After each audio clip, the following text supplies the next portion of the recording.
psikologi juga ada tuh mas. Orang-orang yang dia sebenarnya nggak sakit nih, tapi dia ngerasa sakit. Namanya psikosomatik tuh. Jadi badannya fit nih sebenarnya nih, tapi dia ngerasanya sakit. Misalnya tangannya sakit, terus dia periksa ke dokter. Dokter secara medis nggak ada yang salah.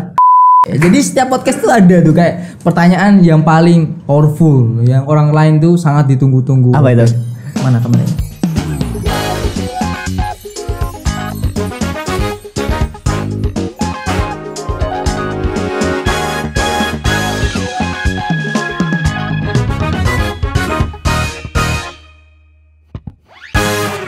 Oke, Mas Salim, kita ke pertanyaan yang ditunggu-tunggu para pemirsa. Pertanyaan ini. Oke, sesi pertanyaan ditunggu-tunggu. Tepuk tangan dulu. Oke. Jadi setiap podcast tuh ada tuh kayak pertanyaan yang paling powerful, yang orang lain tuh sangat ditunggu-tunggu. Apa itu? Mana kameranya? Nah itu, oke. Jadi, Mas Salim, ini kita agak backsound ini ya, backsound tegang ya. Gini. Oh iya. Nah gini, gimana sih cara untuk teman-teman yang mungkin masih mencari pekerjaan di luar sana, biar lamarannya itu diterima? Kan ada tuh kayak tips tertentu dari HRD itu. Oke, kalau untuk tips-tips itu sebenarnya hampir sama dan juga berbeda antara HRD-nya gitu ya. Jadi sebenarnya garis besarnya sama, tapi detail-detailnya itu yang membedakan HRD-nya sendiri masing-masing dari HRD-nya. Jadi mungkin lebih ke mulai dari CV gitu ya Mas ya. Kalau buat CV itu disesuaikan dengan posisinya dia. Kalau dia posisi administrasi hal-hal administratif ya yang apa susunannya yang rapi aja, cukup rapi, hitam putih nggak apa-apa. Yang penting jelas runtutannya mulai dari biodata dia, terus pekerjaan, pengalaman, sekolah, organisasi dan sebagainya seperti itu. Tapi kalau misalnya dia di kreatif gitu ya, misalnya desain atau video editor, nah itu mungkin lebih apa ya, warna-warni tidak apa-apa CV-nya. Kayak mencerminkan desain dia CV-nya aja bagus nih. Kreatif nih. Bisa dilihat dari situ. Tapi kalau video editor atau desain grafis misalnya CV-nya polosan ini kan mungkin meragukan. Iya, dia aja desainnya kayak seperti ini gitu. Dan juga mungkin perlu CV juga perlu nyantumin apa namanya portofolio gitu. Untuk hal-hal video editor, desain grafis atau fotografi itu kan ada portofolionya. Itu dari CV itu Mas, dari CV. Jadi mungkin teman-teman yang baru juga kan kadang bingung CV-nya gimana sih, CV-nya gimana. Sebenarnya CV itu simpel aja gitu. Kita juga HRD kan ngelihatnya nggak lama kan, karena banyak banget tuh CV-nya. Kita cuma lihat dari poin-poinnya aja. Poin-poin tergantung dengan kualifikasi yang kita butuhkan. Biasanya pendidikannya apa, sesuai nggak sama yang kita butuhkan. Terus pengalamannya juga sesuai nggak, seperti itu. Terus latar belakangnya dia, kehidupannya mungkin pernah mondok dan sebagainya gitu. Kalau yang dari saya cari gitu. Jadi CV menentukan segalanya. Iya kan, CV itu semacam first impression pelamar buat HRD gitu kan. Jadi kayak kunci gitu ya. Iya. Dan juga semisal kan CV itu biasanya ngirimnya kan by email gitu ya, by Gmail. Nah itu cara mengirimnya pun perlu apa ya namanya? Perlu diperhatikan gitu Mas. Sopan santun gitu. Iya, sopan santun dan kepantasan gitu ya. Misalnya itu mulai dari judulnya harus ada judulnya jelas nih. Lamaran posisi apa, atas nama siapa gitu. Itu biasanya kan ada yang polosan tuh. Ini ngapain ngirim ini? Anda spam. Ada siapa? Kan ada polosan nih ngapain gitu kan. Kita juga bukanya males gitu kan. Enggak buang-buang waktu. Terus habis itu juga kepala suratnya. Kan ada biasanya ngirimin file sama email tuh, ada kepala emailnya sama filenya tuh kan. Nah, biasanya kalau yang bagus itu ada semacam surat lamaran kerjanya di situ Mas. Di badan emailnya. Jadi assalamualaikum warahmatullahi wabarakatuh, kepada siapa yang terhormat. Nah, saya di sini melamar sebagai apa gitu. Saya di sini berharap diterima karena saya bla bla bla bla. Mohon saya menunggu kabar baiknya dari Bapak atau Ibu HRD atau pimpinan dan salam. Nah, itu baru nanti attach filenya. Nah, attach filenya juga perlu diperhatikan. Enggak semua misalnya yang dimintakan CV, surat lamaran kerja dan sebagainya, ijazah kan. Nah, itu harus dijadikan satu file. Jadikan satu file dan tidak terlalu besar ukurannya. Karena kan kita HRD juga selain banyak dokumen masuk, itu bakal ngabisin space banyak banget kan kalau terlalu gede. Nah, dan juga kalau misal satu-satu dokumen dikirimin tuh gak enak dilihatnya. Kita harus ngeklik satu-satu gitu kan. Lama itu. Mending semua file jadikan satu baru dikirimin. Kita klik satu kali semuanya udah kelihatan. Tuh enak tuh, Harry seneng tuh. Udah gitu. Itu dari ini. Dan juga jangan nyepam email. Jadi kayak satu email langsung CCC banyak. Pernah kan? Tahu kan? Itu biasanya langsung tak skip itu. Saya skip misalnya karena kurang sopan juga, kurang etis gitu kan. Ini ngelamarnya kemana tapi kok di CC-nya ke banyak email, ke banyak tempat gitu. Kurang etis gitu menurut saya. Jadi harus kalau melamarnya di perusahaan A ya email ke perusahaan A. Nanti kalau perusahaan B ya emailnya ke perusahaan B gitu. Jangan di CC semua ya. Kelihatan banget spam gitu ya. Iya. Kayak nge-troll. Ini kayak kayak istilahnya kayak kamu punya brosur nih. Terus di tengah jalan disebar ke orang yang nggak kenal. Itu kan kayak kita cuma lihat aja nggak mau kan, langsung ditaruh atau dibuang gitu istilahnya. Beda lagi kalau kita maksudnya proposal nih ditujukan ke ini, saya punya proposal maksudnya ini itu kan lebih bagus. Bisa diterima. Iya, ya ibaratnya gitulah. Nah, itu CV. Terus ada lagi tahap interview, tes psikologi dan sebagainya. Itu banyak ya, jadi ya tips buat ini teman-teman yang mau ngelamar. Iya sih, tadi lebih banyak untuk CV-nya, CV cara ngelamarnya juga. Karena itu kan gerbang pertama. Ntar kalau interview mah lebih ke ya itu ada lagi. Kadang ada tuh kayak teman-teman yang mungkin baru pertama kali nih fresh graduate mau ngelamar kerja tuh kan mereka kayak bingung. Apa sih interview? Jadi mereka kayak takut gitu loh.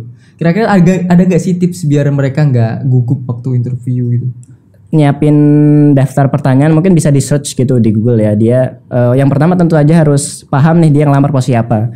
Kalau dia asal ngelamar ntar ditanyain kenapa ngelamar di sini, nggak tahu ngapain dia ngelamar ya kan waku. Yang pertama tentu aja tuh persiapan ya Mas. Persiapan itu mulai dari research tempat yang dia lamar nih, dia bergerak di bidang apa sih, terus dia produknya apa gitu ya, biar tahu ntar ditanyain, biar paham di sana tuh dia mau ngapain gitu.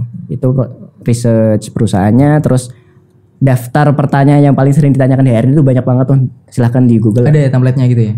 Maksudnya data-data pertanyaan yang paling umum lah, walaupun bahasanya beda tapi intinya sama gitu loh. Misalnya kayak kenapa kok ngelamar di sini, kenapa saya harus nerima kamu, itu kan template banget tuh. Itu bisa di search terus dicari jawabannya paling terbaik. Kan kalau persiapan gitu bisa sambil mikir kan. Sampai 1-2 hari kayaknya. Ya, saya dulu gitu Mas, kalau mau interview saya search dulu perusahaannya, dia bergerak di bidang apa, terus juga daftar pertanyaan paling sering HR itu apa yang tanyakan, terus saya tulis jawabannya itu. Tapi bukan berarti ditulis jawabannya terus interview baca letterlock gitu ya. Kan kelihatan banget tuh, saya pernah beberapa kali orang persiapannya bagus kan, dia punya catatan tapi letterlock gini, jadi kelihatan baca gitu kan. Nah saya kayak ngapain ini? Ngapain? Baca buku kan. Jadi cuma dihafalin aja poin-poinnya aja dan gitu. Oke, dulu juga saya di sini juga kayak gitu kok. Kayak saya kan emang fresh graduate ya, emang baru lulus SMK terus kerja gitu kan. Jadi kayak mikir kayak interview itu sesuatu yang sangat sakral. Iya, benar. Gitu loh. Kayak nggak pernah kita alami di hidup ini tapi tiba-tiba kita harus gitu. Itu kayak yes. Itu sih tadi persiapan sama dibiasakan Mas teman. Jadi ya semakin banyak kamu interview semakin bagus. Entah itu hasilnya gagal apa enggak. Walaupun kadang orang mikirnya wah saya interview gagal terus ya. Padahal walaupun gagal tapi itu satu experience baru gitu loh. Oh saya interview dengan perusahaan ini dengan model ini nih. Saya interview perusahaan ini di bidang ini dengan pertanyaan yang seperti ini gitu nih. Nah, itu kan experience baru nih. Dia besok kalau nyiapin interview bisa lebih bagus gitu. Karena metode interview sendiri juga ada beberapa metode gitu Mas. Entah itu misalnya paling sering sekarang tuh metode BEI,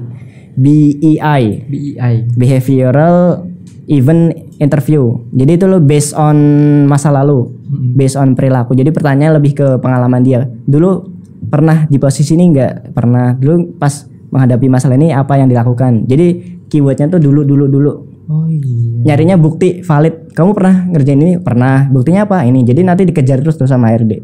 Dikulik terus gitu ya. Untuk menilai validitas jawabanmu gitu. Itu BEI yang sering sekarang dipakai. Ada juga yang interview biasa yang kebalikannya dari BI, kayak apa yang kamu lakukan nanti ketika diterima. Ya, itu kan beda. Kalau BI tadi kan masa lalu tuh, kamu pernah ngapain aja.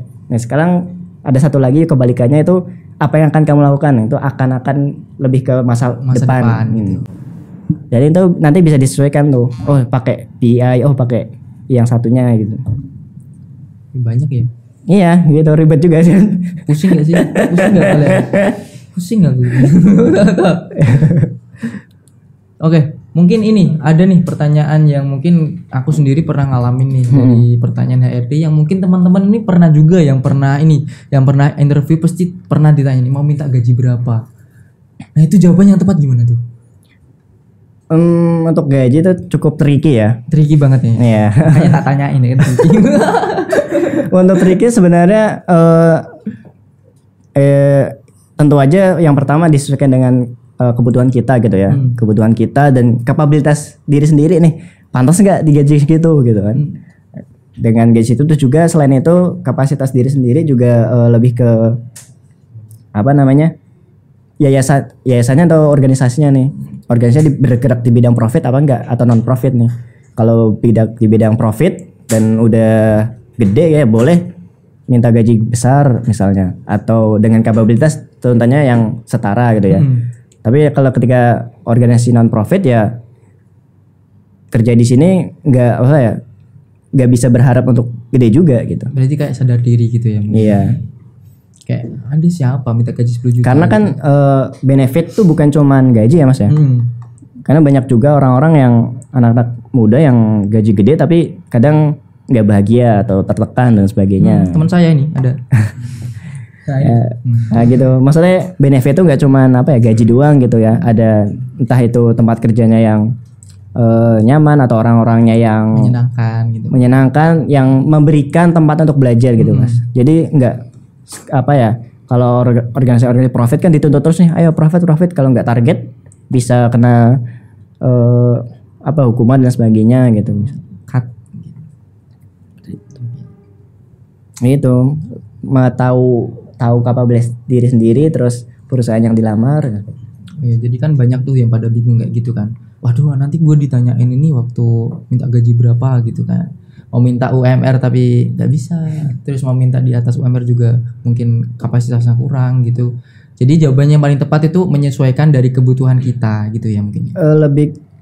Kita tapi tetap kita punya ini nih Mas, punya standar untuk diri sendiri nih. Saya pengen digaji segini misalnya, pengen digaji segini. Tapi itu disimpan aja buat diri sendiri dulu. Nah nanti untuk disampaikan ke pihak HRD-nya atau perusahaannya masih bisa kami diskusikan gitu. Jadi biar lebih enak diskusi nih. Saya butuhnya segini Mas untuk biaya hidup dan sebagainya. Tapi bisa nggak ya segini? Tapi kapabilitasmu masih segini gini dan sebagainya. Jadi ntar lebih negosiasi sama antara dua pihak itu aja. Karena kalau kita pasang tinggi nih, ntar walaupun bagus tapi kan enggak gitu. Tapi kalau pasang terlalu rendah juga jangan. Jadi kita solusinya tuh gimana Mas? Kita menyesuaikan dari kantor, apa kita punya patokan tersendiri kalau ditanya kayak gitu? Ya tadi kita punya patokan sendiri yang ya paling gampang UMR lah ya, UMR gitu paling gampang. Punya patokan sendiri. Tapi semisal dari pihak organisasi menawarkan benefit-benefit lain selain gaji, misal tempat tinggal sudah free seperti itu, atau makan sudah free, itu kan basic hidup yang udah hilang gitu ya. Maksudnya yang cukup paling banyak memakan gaji gitu kan ya, selain cicilan. Nah itu kalau semisal makan, hidup, tempat tinggal sudah disediakan dan sudah terima bersihnya, tuh hitungannya tetap dapat UMR Mas. Lebih banyak itu. Dan itu mah lebih enak menurut saya, karena bersih yang didapat tuh bersih. Di samping kebutuhan dasarnya makan dan tempat tinggal. Lebih enak kayak gitu ya.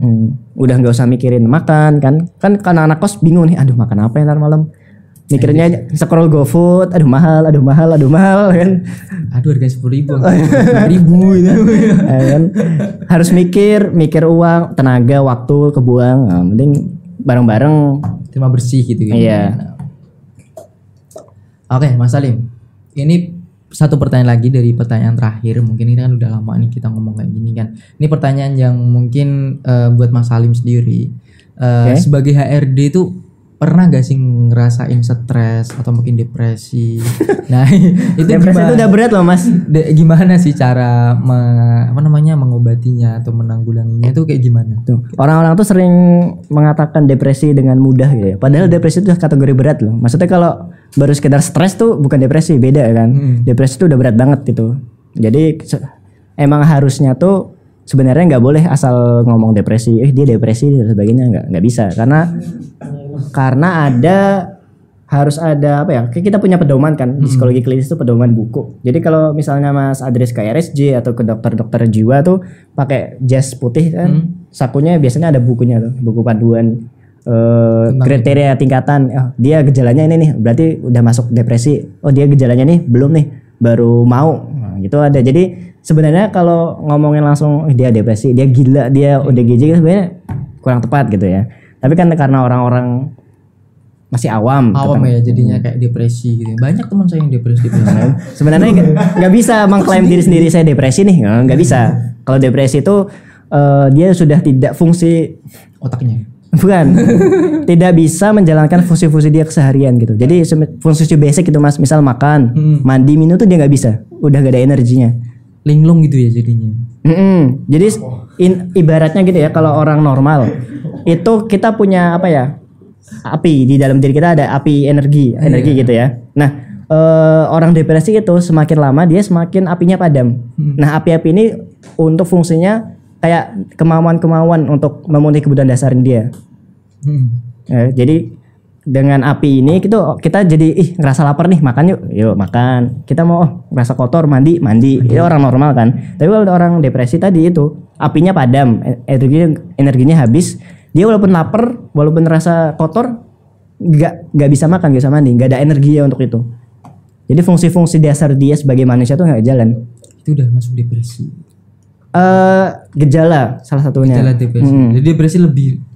Tapi beda ya sama mood ya. Moodnya lagi jelek nih jadi males makan kan, biasa itu biasa.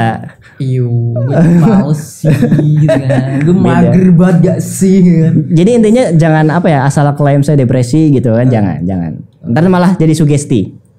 Bisa jadi sugesti. Iya, ada di psikologi juga ada tuh Mas. Orang-orang yang dia sebenarnya nggak sakit nih, tapi dia ngerasa sakit. Namanya psikosomatik tuh. Jadi badannya fit nih sebenarnya nih, tapi dia ngerasanya sakit, misalnya tangannya sakit, terus dia periksa ke dokter. Dokter secara medis nggak ada yang salah. Tapi kalau nggak capek bilang capek itu termasuk depresi. Nggak gitu. Publisher tolong ya, nggak usah bilang capek lagi. Anda kalau ngupload video ini dilihat dulu ya. Stop bilang capek. Jadi kalau ada orang-orang itu tadi ya, misalnya tangannya sakit, periksa ke dokter, ternyata secara medis nggak sakit, tapi dia ngerasa sakit nih. Nah, itu bukan fisiknya, udah psikis, namanya psikosomatik. Sugesti. Bisa disugesti, namanya psikosomatik itu. Sakit-sakit yang bukan karena fisik, lebih ke psikologis. Banyak ya. Iya banyak. Seru sebenarnya belajar Mas psikologi. Cuman pusing. Iya, durasi juga. Iya seru kayak belajar kayak gini. Saya isinya dari tadi cuma tips-tips ya, tips-tips untuk melamar kerja gitu ya, poin-poinnya. Tapi tadi udah kejawab belum ya pertanyaan terakhir tuh yang stres kerja tuh? Kayaknya belum Mas. Nah itu apa itu? Itu gimana Mas Salim mengatasinya? Stres.